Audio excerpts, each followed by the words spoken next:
I was definitely shocked because it was deep, deep country. Like, where is this? This is not America. America.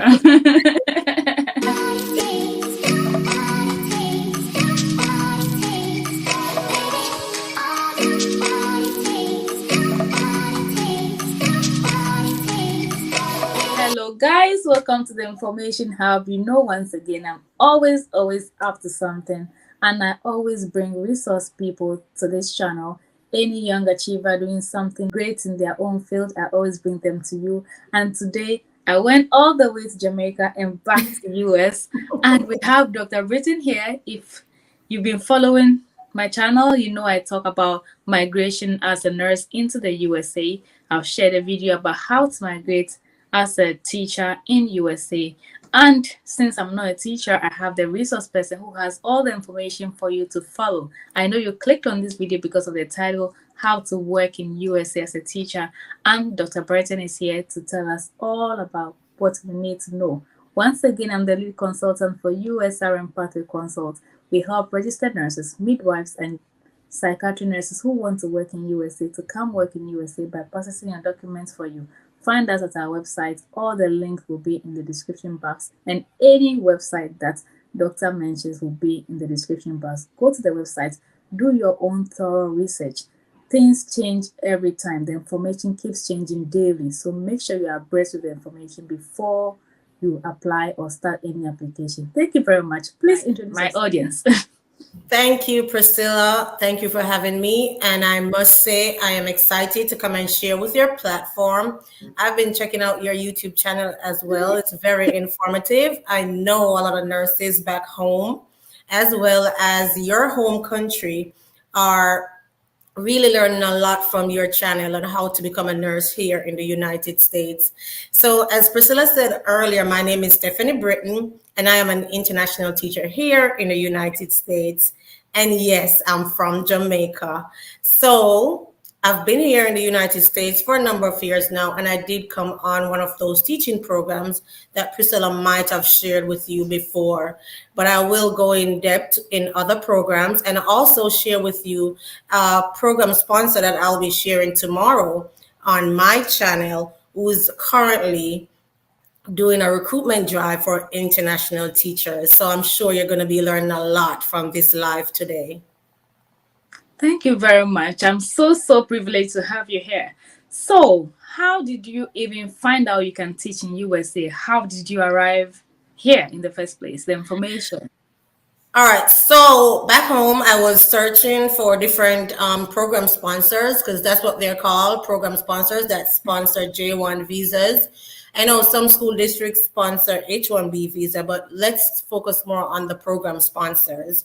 There are a lot of program sponsors that sponsor teachers from different countries. And so I was doing my research. A lot of teachers from Jamaica, they had ventured on the international journey as well. And I found one that's called FACES. That's the one I came on. That's the acronym FACES, Foreign Academical Cultural Exchange Services. So they're based in South Carolina. And so they only place teachers in South Carolina. So I did do a number of applications to different program sponsors, and I must say I was accepted in, I think, twice at the same time, but I went with the one that was working more speedy according to my needs. So once you are a trained teacher in your home country with a bachelor's degree in teaching, that's the minimum requirement, and at least 2 years of teaching experience. That's what most program sponsors require. And you are fluent in English. So they're looking for fluency in English, 2 years experience in your home country as a teacher, a bachelor's degree. They want you to get your credentials evaluated. And most times you have to find out from the program sponsor which evaluation company they need you to use. And also some of the program sponsors require you to have a driver's license from back home. as well as a clean background record. So after I did my research and I found out what the program sponsors needed, I started to put my applications in. And if you ask when is the right time to put your application in for the next school year, which is 2023, 2024, I would say now is the time, because it's going to take some processing, some time, documentations to be evaluated and for them to look over your applications, the interview process, all of that. So the earlier, the better. So that's what I did. I put my applications in, and I did put in more than one application. I must add that. I always say to my viewers, and for those who are not aware, I'm also a YouTuber, as Priscilla would have said, and my channel is called Kicking with Dr. Britton, and I share a lot of information with international teachers, especially for those who want to come here to teach. And I always say, do not apply to one program sponsor. I know it might be that you really want to go with that sponsor and you don't want to go anywhere else, but sometimes that does not work out for you. So I always encourage my viewers to apply to more than one program sponsor. And so if one doesn't work out, then the other will work out for you. And basically, most of them ask for the same thing. So if you have the documentations for one, you might have all that you need for the next, or maybe need just one or two more items. My viewers, please go and subscribe to her channel and watch. If you're a teacher, or you have a teacher friend or family member who wants to work in USA, this is the channel you should be watching. She has all the information for you. Please go and ask all the questions that she'll answer them for you. She's always going live and explaining everything step by step. As you know, this is the channel for nurses, and she is the guru channel for teachers who want to work in USA. Okay, so somebody said this information. What type of teacher are they looking for? Is it science, math, culture? What type of teacher? At this point, they're looking for all different types of teachers because, as you know, there's a teacher shortage here in the United States, and a lot of teachers are leaving the classroom, and so they're always looking for teachers. They need math teachers, science teachers, special education teachers, elementary teachers. All the teachers you can think of, they need them. It's just for you to find the right program sponsor that is sponsoring teachers for that specific area. And what I try to do on my channel is to find the different should I say, program sponsors, as well as school districts that are doing direct hire. And direct hire is another category where you don't need to go through a program sponsor. You go directly to the school district and you put your application in.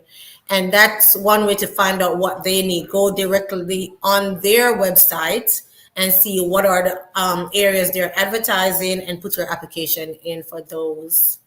Okay. So all teachers are needed. Okay. So which credential evaluation do you use to evaluate your documents? So there are several, as I mentioned earlier, like there's Spantran, and there's one called IEE, and there's one called World Educational Services. And those are just the three I'm remembering off the top of my head. But it's always good to communicate with the program sponsor or the school district that you're applying with and ask them which evaluator they want to be evaluating your credentials. Because, and a lot of people have experienced this, and I don't want others to experience this. You might go and get your credentials evaluated by WES, that's World Evaluation Services, and then you get a job with a school district that says, I need the evaluation from Spantran or IEE. So you want to clarify that before you go ahead and spend that money, because it can be expensive to evaluate your credentials. Yeah. This process is not too different from nursing. We do the same. We do evaluation, and they need to tell you which one to use before you go ahead and use it. Okay. Yes. So if I get you clear, either somebody can find a program sponsor or do a direct application to the school district. Yes, yes. And I do talk about that on my channel also, because some areas, like I know some states, they do a lot of direct hiring, like Arizona, and I know in Texas, but mainly Arizona, they do a lot of direct hiring where you can go directly on their website and, find a job that interests you and put that application in. And I did do a video on that as well, showing you some of the school districts in Arizona that you can apply for directly for jobs. And you can always reach out to the HR department. There should be an email on their website where you can contact the HR and ask questions also. Okay. So apart from phases that you came through, which other program sponsors do you know or want to mention for us, please? All right. So apart from Faces, there's Global Partners and also EPI. There's Participate, and Participate has been around for a long time. It's, I would say, one of the older teaching programs. It's a very good program. Also, Participate. Before they changed their name to Participate, they were called VIF. So, you know, they might say those names interchangeably when they research. There's also Teachers Council. But if you check on my channel, all of these are shared in detail about what they offer and what you need to apply. So if you're not sure and you want to check on my channel, again, it's Kicking with Dr. Britton. That's my YouTube channel. You can also find me on Facebook and IG at the same link, Kicking with Dr. Britton. And I do respond to questions, but I also do consultancy. So you can always check that out. So between the time you found Faces and applied to them, how long did the process take for you? Right. So I applied to Faces, I think, in December of the year before I went.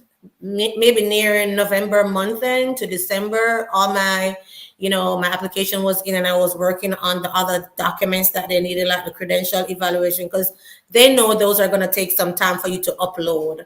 And the software is usually one where you can complete a section and go back and add something else that's needed. And then when I did that, by the end of December, maybe in January or early February, I had my first interview with one of the program sponsors workers. And from there, that's early February, I was told, okay, I'm going to be put in the pool for teachers, for schools that are seeking applicants. And then I got a job offer in June. So it did take a little while, but the process wasn't just from that interview. That was it. There was a lot of communication between myself and, you know, the program sponsor, and things have changed since I came here. Because though I only interviewed with the program sponsor, there's now a chance that after you interview with the program sponsor, you might interview also with the school district that is going to be hiring you. Because I did not do a direct interview with my school district, but I've seen teachers that came after me. They did a first interview with the program sponsor and then a second interview with the principal from the school district that was interested in them. So a lot of change. So please don't take my experience to be all that it's going to be. A lot of change since I've been here. Yes, that sounds correct, because there was a teacher just arrived in July this year from Ghana, and he did both interviews with the program sponsor and with the school district. The sponsor prepare you and tell you this is what the school district is going to ask you. This is how you have to answer the questions to give you that chance. Yes. Okay. And I also share interview questions on my platform, and I know a lot of teachers. Earlier this year, I shared a lot of sponsors with teachers, and a lot of teachers did get through with teaching jobs. And I did do a live also with possible questions, and a lot of those viewers came back to say, oh, I got some of those same questions that you shared with us. We have the most experienced person in international teachers trying to come to the USA. So I'm very glad for your time. And also, what type of visa is offered and what happens at the end of your contract? All right, so the program sponsors mainly sponsor J1 visa. The J1 visa is an exchange visa, meaning when you're finished, it should be your intention, or should I say, it is a clause on the visa that you go back to your home country for at least 2 years before coming back to the United States. But let me stop there. That might apply to Jamaicans, because I know some countries do not get that 2-year rule. I'm not sure about Ghana, people from Ghana. But for Jamaicans, there's a 2-year rule on our visa that says Once you finish your program, you need to go back home for 2 years before you can come back to the United States to work. So the program sponsors usually offer initial 3 year on that J1 visa. When that 3 years near into the end, what they will ask is if you'd like an extension. If you say yes, then you get a 2 year extension, which will leave you teaching in the United States for 5 years. Again, it's expected for you to go home after that 5 years is finished. But the USCIS offers something that is called a waiver for teachers, or should I say people with the J1 who, for some reason, I don't know, life happens, would like to stay. You can waive the visa and stay longer, but there is a process that goes with that. But the intention of a J1 visa, as I said initially, is for you to come to the United States, share your culture, and then go back and share what you learned in the United States with your home country. Another visa that I should share also is the H-1B visa, which some school districts offer that directly. If you do direct hire, will offer the H-1B visa, which is also a work visa. You can get an initial 3 years also on that, and an extension up to 6 years on the H-1B visa. Again, they're all work visas. So does this visa cover your spouse and children? So both visas, once you're married, you have to be married. Once you're married, then your program sponsor will offer you paperwork, or should I say documentations, that will allow your spouse and children to travel with you here in the United States, but not common law. You have to be married.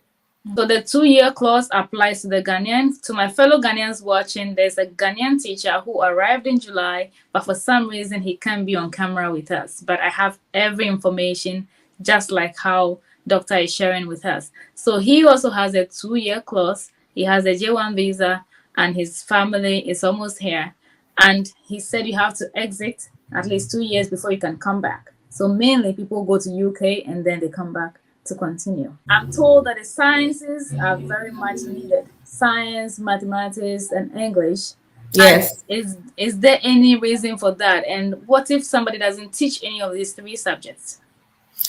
Well, I'm not sure why science and math is in so much need, but I'm going to assume it's because, we're in the technology era, and a lot of schools are trying to be STEM schools. And STEM, that's the acronym: science, technology, engineering, and math. A lot of schools are trying to get the license to become STEAM, because now they're adding A to it: science, technology, education, art, and math. And so in order to become a STEM or a STEAM school, you need teachers who are qualified and are able to get certification in math and science. So if you're a math or science teacher, in no time, you'll get a job. In no time, you get a job. And I know from my experience when I just came here, I know there was a male teacher. I'm not sure which part in Africa he was from, but he was an excellent mathematics teacher. And they know that Africans are excellent in teaching math. So math, science, those areas, they are really, as I say, trying to get these schools to be STEM driven and a STEM curriculum. And so I think that's why there's a need, but that's just my assumption. How has life been in America? The culture shock, the student population, the co-workers, teaching in America, technology, computer, the toys, everything. How has it been for you? So I must say, yes, let's talk about the culture shock. When I first got here, because I've traveled to the United States before I came to teach, but I traveled to Miami first and then New York. And so, those areas, bright lights, tall buildings, it's just what you see on the television back home. But when I got to South Carolina, where I was going to be teaching, I was definitely shocked because it was deep country. Like, where is this? This is not America. It sounds strange, but it's true. So that's something I always tell my viewers, to make sure you do your research, which I did do my research, and I should have known from when I was doing my research, because when I tried to research the area that my school was in, I couldn't find pictures on the internet of this area. I could find maybe one or two things, which was like two main buildings in the town. And when I got here, I realized why those were the only buildings, because those were popular buildings that everybody go to, but it was just country. It was country. And so that's something you have to be aware of. Most of the time, you will be placed in an area that is so far away from everything. It's not what you are used to or what you see on the television. So the culture shock, it is real. The food, I couldn't find anything from back home. So I had to adjust to, the American food, which took a while for me to get used to. Then I finally found like stores that carried international food, but those stores were like 1 hour away or hour and a half away. And so it took me some time. So yeah. Teaching children, whether it's here in the United States or back home, they're the same. They have the same behavior. It might be worse in some instances, but I think children all over is the same. When I came, I had a second grade class with 16 students. That was really new to me because I was coming from back home where, we have like 35, 40 students in a classroom. But I must say we complain about that, but I did have somebody from one of the areas that she came on my channel and she shared, and she told me there's sometimes 60 students or more in a classroom in Africa. So my 35 and 40 in Jamaica that I was complaining about, I was like, okay, I needed to keep my mouth closed. But then when I came here, I had 16 students on my first year. I love that. 16 students. There was a lot of resources, a lot of technology. The students had their one-on-one device, things that you weren't used to, because teaching back home, it's basically when you come here, it's like you're starting over because they do things differently. So you have to be adaptable and flexible and ready to change, ready to accept what it is and try to improve on it, or try to just, do your best. Talking about research, do you have control over where you are placed or where you go? Can you tell your program sponsor to change it for you or anything? All right. So the program that I came on, as I mentioned earlier, they only placed teachers in South Carolina. I don't know if they have changed that now. So I couldn't go in any other state, because that's the only state they place teacher. If I had an issue with my school district, I could ask to change to a different school because that's accepted as long as you do it before your third year. Because wherever you are in your third year of teaching, that's where you're going to stay when you get that extension, because that's the school is going to say, yes, I want her for 2 more years.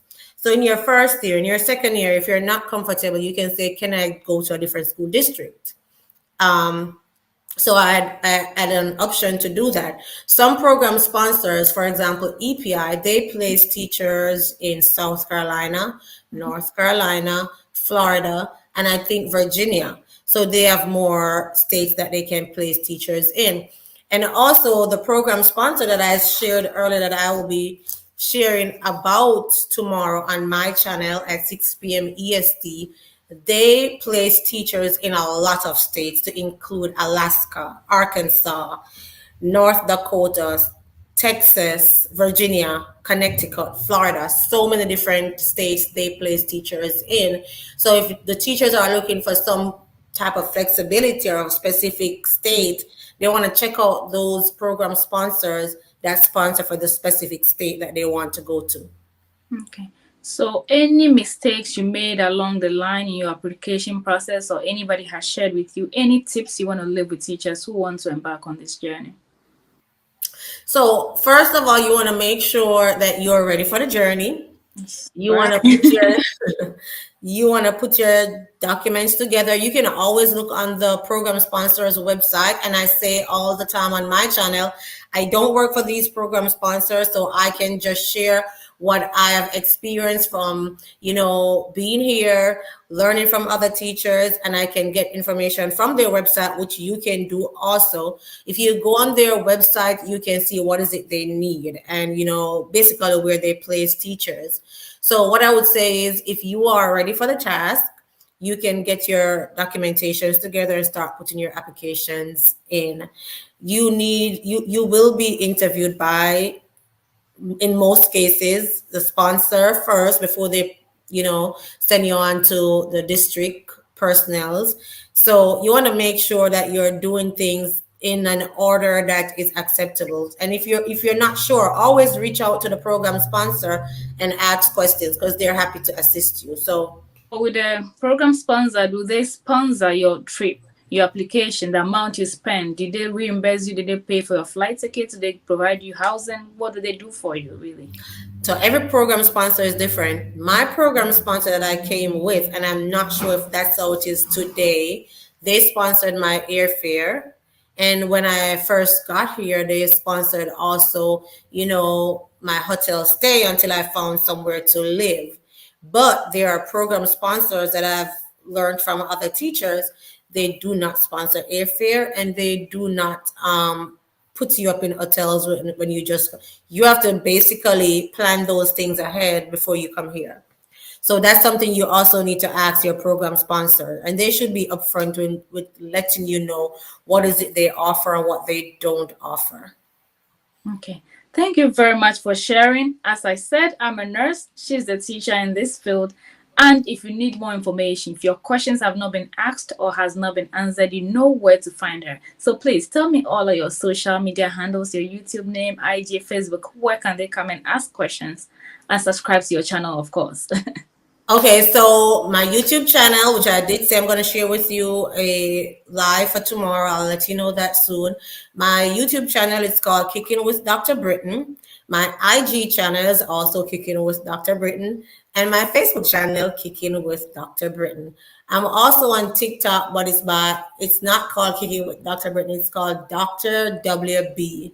So you can find me on all those platforms and subscribe to my channel. And if you would like one-on-one consultancy, you can also reach out on IG for more information. Tomorrow at 6 p.m. EST, a program sponsor called IAG, International Alliance Group, I will be sharing with you tomorrow on my platform. It will be shared also on LinkedIn, Facebook, IG, those three, and YouTube. They are having a recruitment drive. They are searching for teachers for the 2023-2024 school year, and they are already ready to take applications in. If you put an application in, please remember to put my name as the person who shared this information with you, Dr. Britton. Tomorrow at 6 p.m., I will be providing all the details that they are seeking, meaning what are their requirements, how can you contact them, the link for you to apply. All that will be shared on my channel tomorrow at 6 p.m. EST. International Alliance Group, IAG. They are ready for applications, so you should be ready to put your applications in. Also, after that live, if you have questions, there will be a WhatsApp group that you can directly send questions to those sponsors. So you don't want to miss that. Wow. This is a lot of information. I'm so glad you shared this with me and my viewers. And I pray somebody watching this can take a bold step and start this process. It's not easy. It's not going to be easy. Nobody will tell you it's easy. Don't believe them. It's not. It's lengthy. It's not for the faint-hearted. It's expensive. You need a lot of patience and determination to go through. So start gathering your documents. Make sure you have an active passport, which is very important. Yes. Have a driving license and make sure it's active. And if you don't know how to drive, you need to start learning to drive now, because you will need that to survive, especially if you've been posted or transferred to a very remote place, countryside, and there are no bus systems, train systems. You need to learn how to move a car. Thank you very much, Dr. Britton, for sharing with us. I really appreciate it. And I hope to bring you back on my channel. And I hope to be on your channel to tell Jamaican nurses about work in USA. Yes, we should talk about that. You mentioned driver's license. IAG, I don't think driver's license is one of their requirements. As I say, some program sponsors require that. So I know a lot of Jamaicans who cannot drive, they try to find the program sponsors who don't want a driver's license. And I don't think that's one of the requirements for IAG. Or another one that I shared, that one of the program sponsor came on my channel, TPG. If you check that one out, the program sponsor came on and shared. They do not require driver's license also, TPG. And they place teachers in more than one state as well. As I say, a lot of program sponsors are shared on my channel, so you would love to be on there. Thank you very much for sharing. I really appreciate your time. And I will see you again, definitely, either on mine or on yours. On mine. Happy birthday. Thank you. Bye. International Alliance. Why can't I remember the G? It's okay. IAG. Yes. Group? Yes.